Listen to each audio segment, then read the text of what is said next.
Hello there. Just wanted to put together a quick video, kind of show some of the influences as I'm wrapping up Scarlet Twilight that went into creating the book.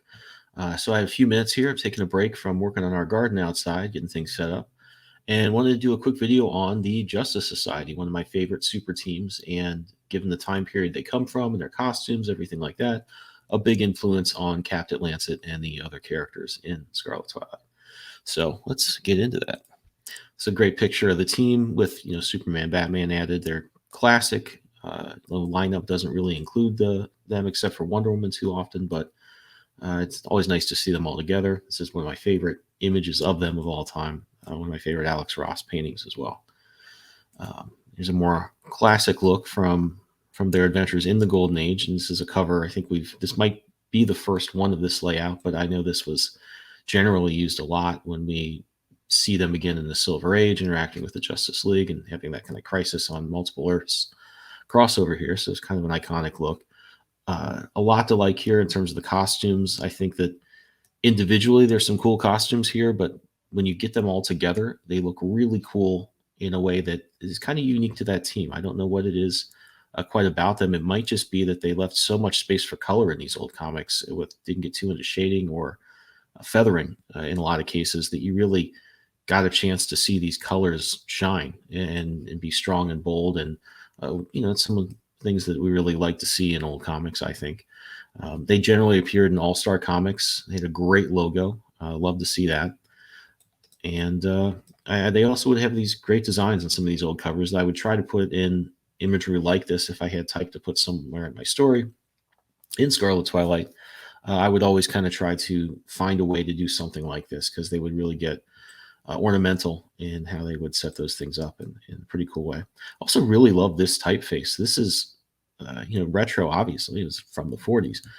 But I think they still use this from time to time. It's a great typeface. It's a great setup, and always like to see that as well. Here's a cover of just the Spectre. I have a few solo covers just to show, that these characters did exist in their own comics. Never been a gigantic Spectre fan on his own, but I love him as part of the Justice Society. Some fun comics. We usually would show him or Dr. Fate in what I've seen. But this is kind of a fun cover. Again, I've said this in other videos, but it was really cool, I think, to see, what people did with covers and costumes and just action scenes in old comics, given the fact that we didn't have decades of comic book knowledge and references kind of stored up as readers or as artists. So it was always cool to see things that were dynamic in strange ways, or not dynamic necessarily, but you can just see the art form being figured out. What's the coolest way to show these types of heroes? What's the good angle to show them from? What do they look cool doing? So it's always fun to see that sort of develop, I think, in old comics. Some great stuff here. I like this cover a lot just because it's got a great design with this spotlight here, and then maybe they do a good job of doing that again here with the imagery. I'm not sure what in earth this story could be about. Everyone looks confused or bored, and I gotta say I don't blame him, but I still have to say I really do love this just layout in general. I love the blue and the spotlight look, and I think a lot of the old iconic covers, I think of that Batman and Robin one that Alex Ross has also repainted a few times where they're in the spotlight. That's something you see a lot of in these old comics, and it always works. And that kind of goes back to what I was just saying about the art form being figured out on the fly. Is that was one thing I think they went back to, because they discovered, hey, that looks cool, let's do that. And I could not agree more. You kind of see that again right here, the spotlight motif. That's really cool to me here, because you can highlight the colors on these characters and just a little bit of the servicemen around them. And it's cool how they mix in, the Atom isn't quite in the spotlight. Dr. Fate isn't quite in the spotlight. It really blurs, the focus between all these people, be it steelworker, farmer, servicemen, sailors, all that stuff, and the heroes in the Justice Society. I think that's a really cool way of approaching it as far as how they mix that in. And it's a great cover too, despite being really busy. I think they made this hang together in a very intelligent way. So it's nice to see. Also, and I'll get into this a little bit later on, is a lot of patriotism given the time period these took place in. And that, if you've read any of We Are Scarlet Twilight, which is in its last week over at zoop.gg. We have a great story, I think. It's wrapping up. You can get the collection, you can get single issues, you can get variants, a few other things. So if you're into the Justice Society or these types of old characters, these types of old comics, or just any of the aspects that go into these things, the patriotism, the classic stuff, the adventure, please run over and give it a look, see if it's something you'd be interested in. I think if you're into this type of stuff, you're going to really like We Are Scarlet Twilight. But like I was saying, the patriotism angle, it's not something I think that's unique to the Justice Society in and of themselves, but it was, being as they're so tied to the time period, it does feel very linked to them. And you're going to see a lot of that in these covers.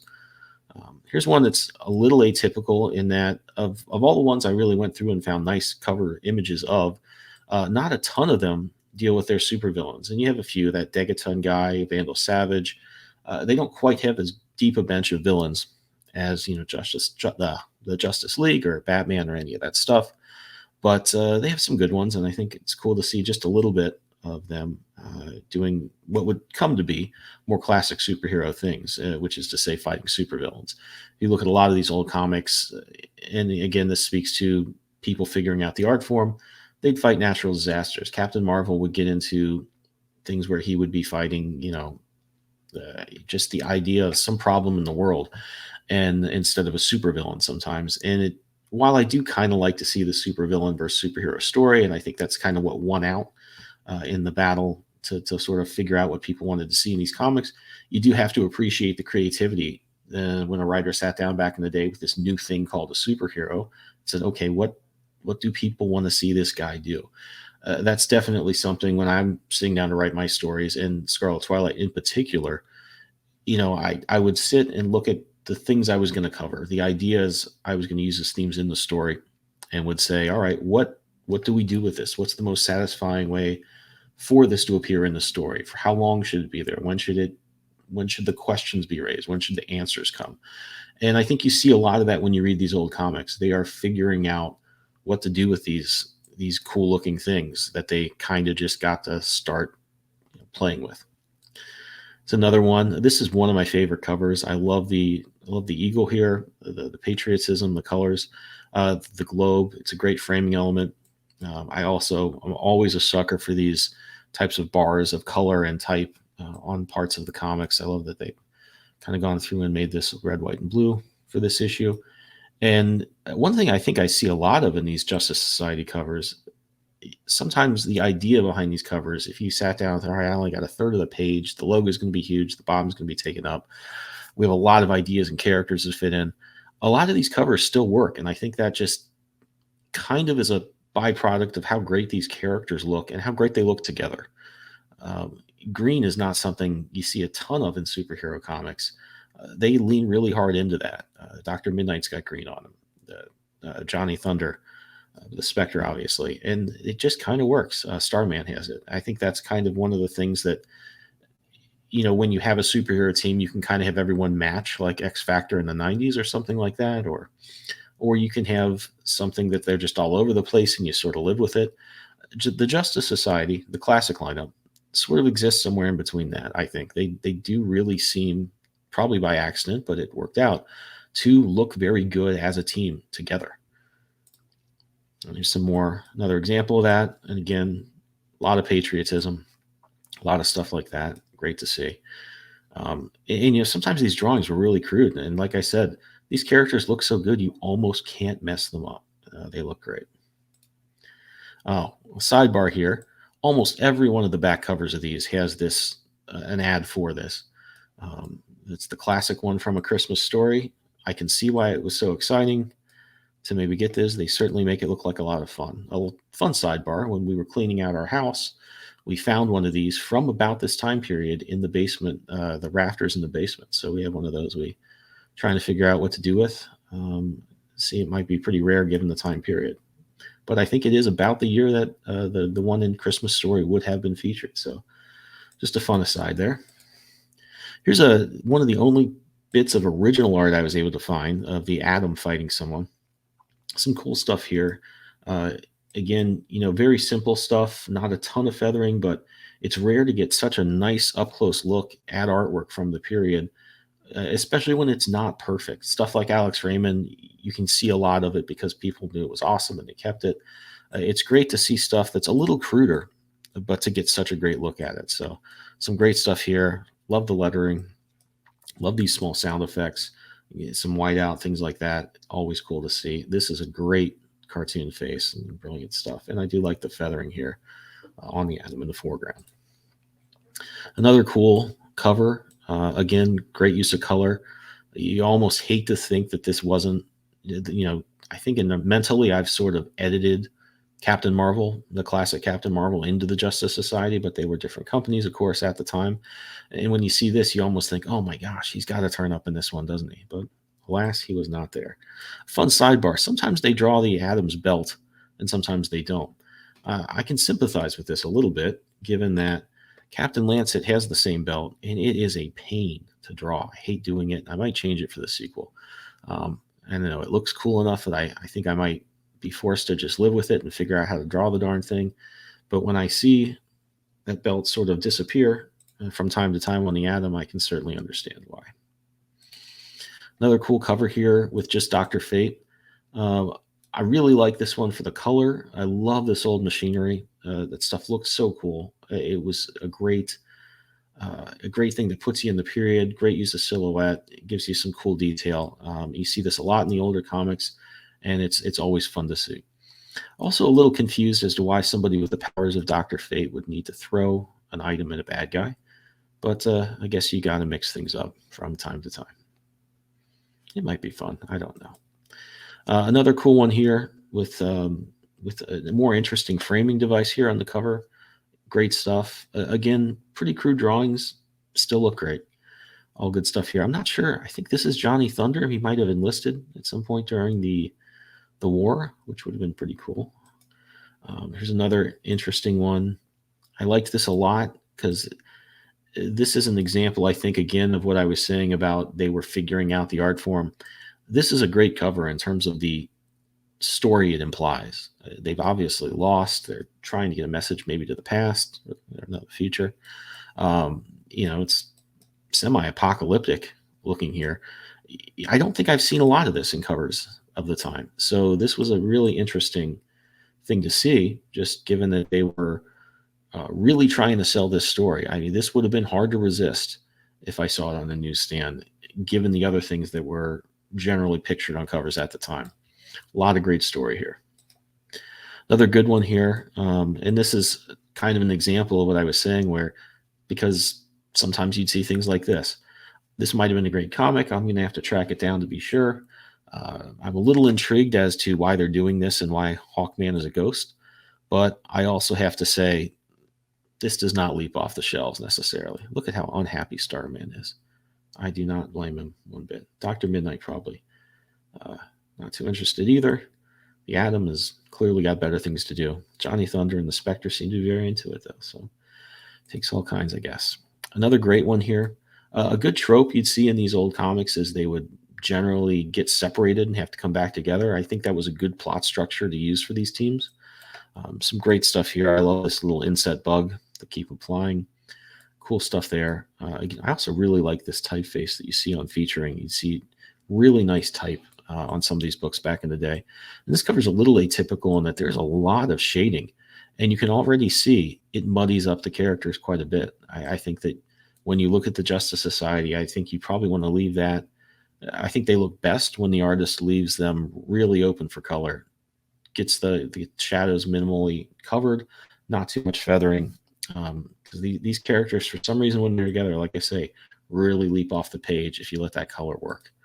As I look at the modern incarnation, another great Alex Ross painting. And I think I threw this in here, just because it's nice to get a great look at some of this beautiful artwork. Alex Ross is one of the best, if not the best of all time. And it's cool to also see, some of the characters that evolved out of the initial Justice Society. James Robinson's Starman up there, all that stuff. But I think this is not necessarily just due to the fact that you've got a million characters here. But when you get away from that core lineup that was back in the 40s, it gets a little muddy. I think these characters, that initial lineup, looked so good together. And there's something that you can really tell is missing in terms of cohesiveness when you get into this huge lineup that I think goes beyond just the number of characters here, which of course it's going to be harder to compare that to a smaller lineup. But there was something really special, I think, about those 5 or 6 characters together on a cover from the ones that you see in the 40s. Wanted to show a little bit of cool merchandise I saw from back in the day. They had these badges you could order. This must have been really cool to have. A little sort of inset ad for them describing what you get with your badge, all that stuff. Great picture of Wonder Woman and team. Love these little Golden Agey lineup things and banners here. You see those a lot. Really cool stuff. You also, I have to say, I find it really cool and of the period when you look at these ads and there's just 20 fonts. You'd never see that now, but I think it's something really cool to see. And again, like so many things, I kind of highlight as things that inspired We Are Scarlet Twilight. A lot of these things that were not necessarily things we do now really do put you in the period. So they're cool to see and to pick up on where possible. So the decoder thing you got with your Justice Society membership probably would just tell you to drink your Ovaltine. And by the way, I did not plan on making so many Christmas story references in this video, but I guess it just kind of worked out that way.